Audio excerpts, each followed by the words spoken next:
Yeah, that's right. I know I'm upside down right now, but we have just had the very first ever Monday Night Raw with no Vince McMahon. So if everything's going to go crazy over there, I'm going to bring the craziness here. And there we go, we have leveled out, which is actually quite a good metaphor and analogy for Raw, but we have a lot to talk about. So hello, my name is Simon Miller from WhatCulture, and we're going to take this, the finger of power, and we're going to give the good bits up and the bad bits are down for once again a brand new start, maybe kind of, not really, for WWE.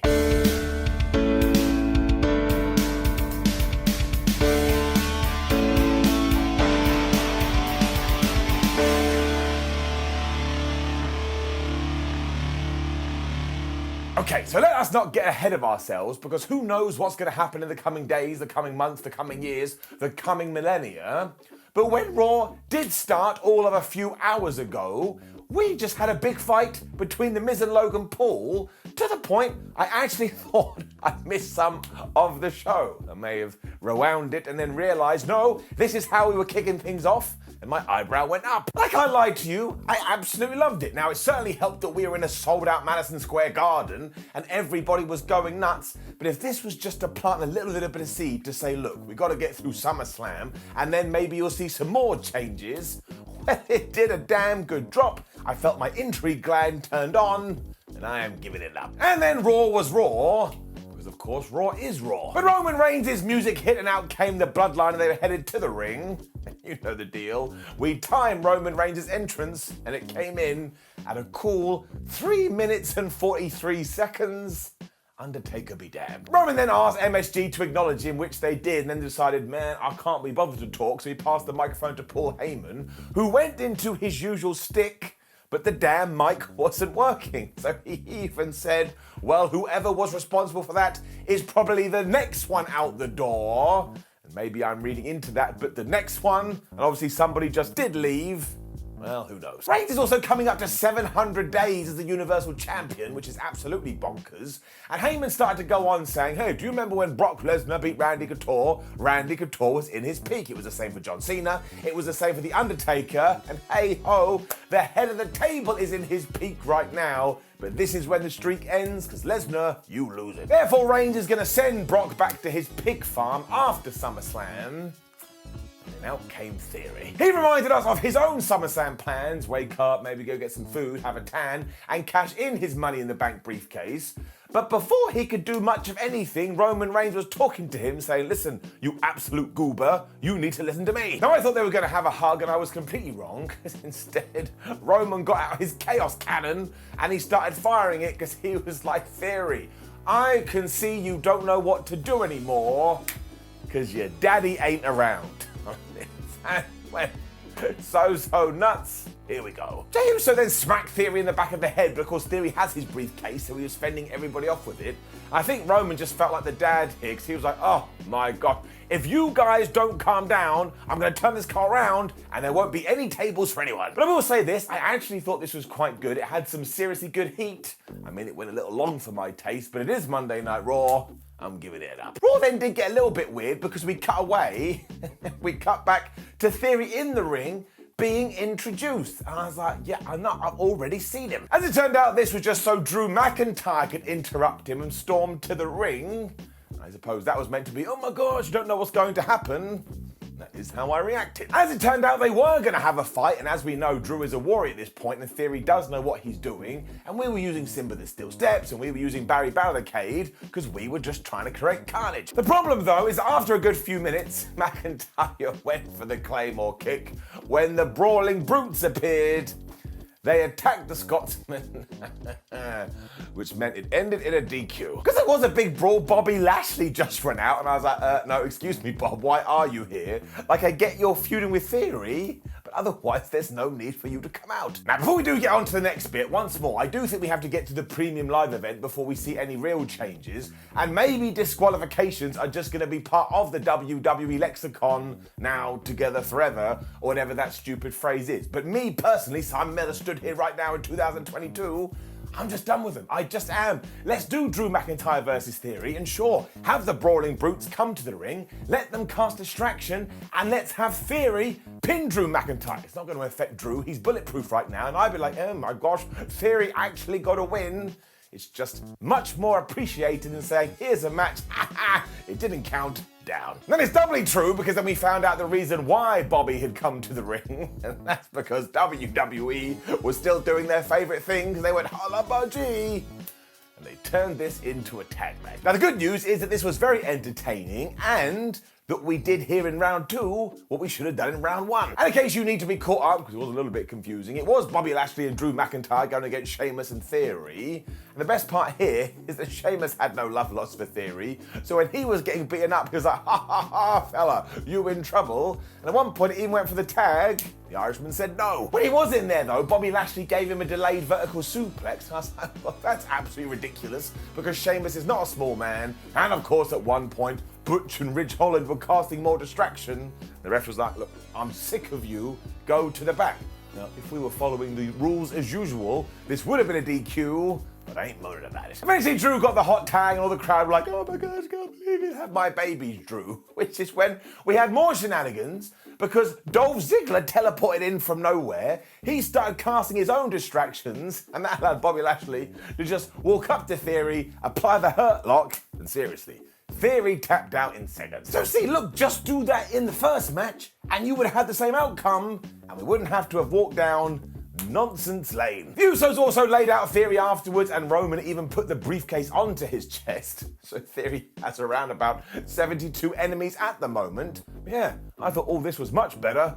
They then just had this amazing video package for Rey Mysterio because, of course, on this evening, we were celebrating 20 years of him in the WWE. And look, he is 47 years old, I believe, and he is still absolutely incredible. And do not forget, he changed the industry. He was doing things that made no sense, and he was a tiny man in the world of WWE who made it to World Wrestling Entertainment and became the champion. Seriously, we do not praise him enough, so let's all take our praise and throw it on him. We also saw Rey, Dominik, wife Angie, and daughter Aaliyah arriving at the arena. And all of a sudden, I just started shouting, eye for an eye, eye for an eye, because instinctively that scarred me for ages, when we also had that cryptic, mysterious video again. And look, it's Edge, it's most definitely Edge. And now I'm not talking about the guitarist from U2, and after this, we cut to Dolph Ziggler, who was like, yes, I do believe Theory is an absolute chuffster, when AJ Styles also walked in and said, yes, yes, I hate him as well. So, Theory's enemies rise to 74? We probably have to start a counter. Two people that did not agree though were the Alpha Academy, however, and they walked in and they challenged Dolph Ziggler and AJ Styles for a match. And I said, wait a minute. So it's Styles and Ziggler versus Chad Gable and Otis? And my tum-tum told me, well, Simon, we better stay tuned in for this. I'm gonna have to do it anyway, but at least I was excited. And then it was Happy Rey Mysterio time. That didn't make any sense, but stick with it. Because him and Dom walked out to a massive cheer, and Rey Mysterio was actually just allowed to get on the microphone and say, thank you for my career, thank you for supporting me, I still can't believe I made it as far as I did. I was like, nobody's interrupting, nobody's gonna cut him off. This was really quite emotional, and I loved it. He also talked about some of the opponents he's faced along the years, like Dean Malenko and Batista and Edge, and of course talked about Eddie Guerrero. And that was more cutting onion times because everyone just erupted. This couldn't have gone any better. Mysterio also turned to his family and said how important they were to him as well, which of course makes all the sense in the world. And even at this stage, everything in my body was saying, well, someone's gonna come and absolutely ruin it. But they never did. I mean, we waited until he had gotten all the important stuff out before Finn Balor and Damian Priest were like, look at this absolute chump. You think you're having a good time? You suck. And then we went into that tag match and I was like, oh man, I know what's gonna happen here. Rey Mysterio just gonna get murked and everything he just said is gonna be thrown under the table. But we didn't do that either. But I thought at the very least we were gonna get DQ count out surprise roll up. But no, we had all the fun with the Eddie Guerrero chair spot because Finn Balor tried to pull it on Rey Mysterio, but then Rey Mysterio was able to pull it on Finn Balor. And then Dominik and Rey hit the double 619. Rey Mysterio hit the frog splash. He got the 1, 2, 3, and I audibly said out loud, well, that was wonderful. I mean, I felt nice afterwards, and I suppose you felt nice afterwards, and there was no swerve, much like Batista, who we just talked about, WWE just gave me what I wanted. Up. I think then somebody in the back realised what we'd done. However, the fallout to all of this just progressed the story. And I'll be honest with you, it probably progressed it more than we have done the last 2 months. Because we were now at the proper party bit for Rey Mysterio's celebration when daughter Aaliyah was like, oh, I got you this gift. And it was his Halloween Havoc 1997 ring gear. And Rey was like, oh my gosh, I've been looking for this everywhere. I was like, wait a minute. So his daughter stole his wrestling attire and then gave it back to him as a present. That's not cool. This is when Rhea Ripley returned to Raw though, and she got in Aaliyah's face. If you want some fun, go and Google that and Buddy Matthews. Even he was having some fun with it. But she was mostly there as a distraction. Rey Mysterio went after her, kinda not really, when Finn Balor and Damian Priest were back, and they absolutely wrecked the Mysterios. I mean, they even threw Rey through a table at one point, and Finn Balor was brilliant here, because as he was dragging Rey, he was like, it's not your anniversary, it's my birthday. And I was like, wait a minute. So I got the good stuff, and then I got a reason to tune in next week, or I suppose SummerSlam, because we are going to be doing a no DQ tag team match. All of this gets a round of applause. This was good wrestling TV. Clearly there was some sense as well that Raw is a 3-hour show, and sometimes we can stick too rigidly for the structure. You know, we go match, promo, video, and you start to get wibbly wobbly.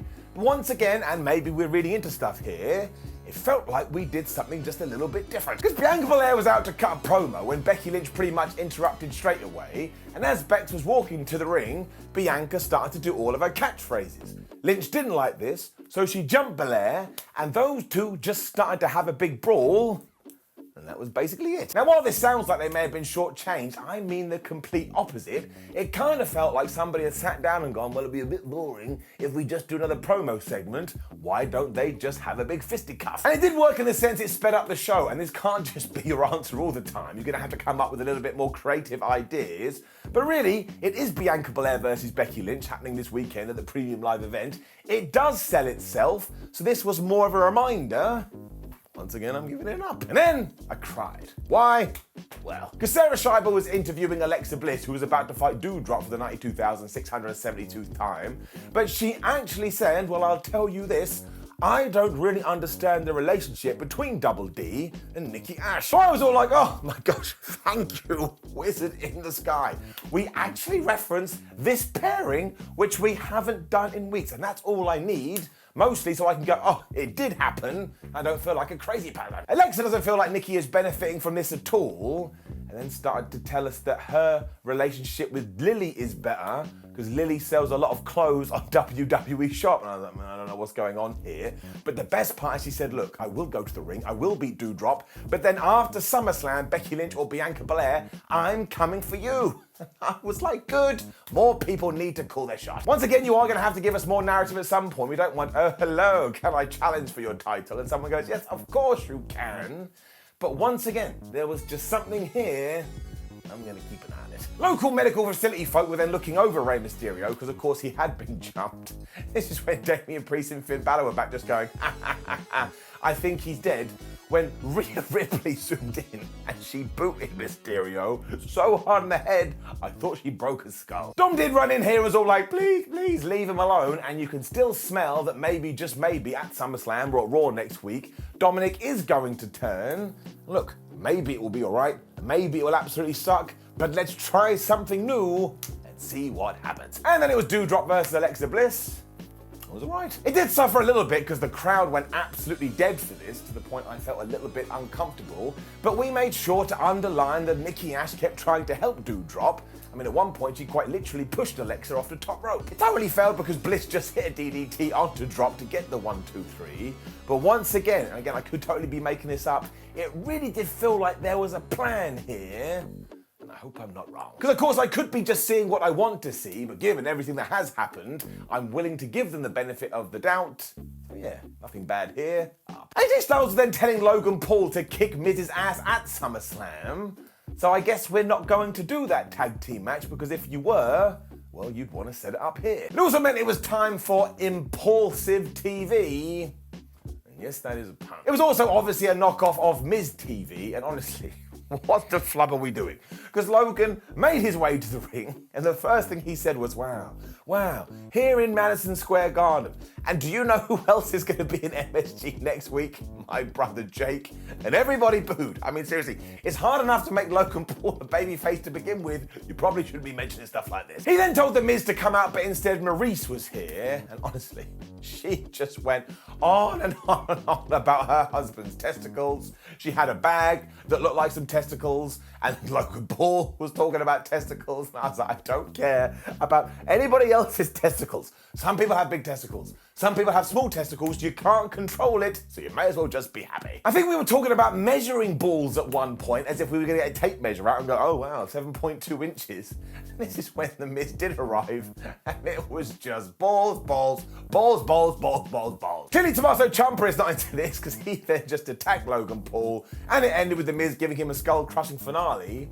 And if you listen close enough, you can hear the crowd going, one more time. So just make him a heel, for goodness sake, because at the moment this is not working for me, and as always, I'm just some random bald guy. Why does my opinion count for anything? And I do want to say I'm very impressed with Logan Paul. Given his level of experience, he is just seamlessly fit into everything. And of course, no matter what you give Marie, she's always good too. But the feud, the obsession with genitalia, the roles they're playing, I don't get it, man. I don't get it at all. Down. Kevin Patrick was then interviewing the Street Profits and the Usos, and Jeff Jarrett was in the middle of them, because of course he's going to be the special guest referee.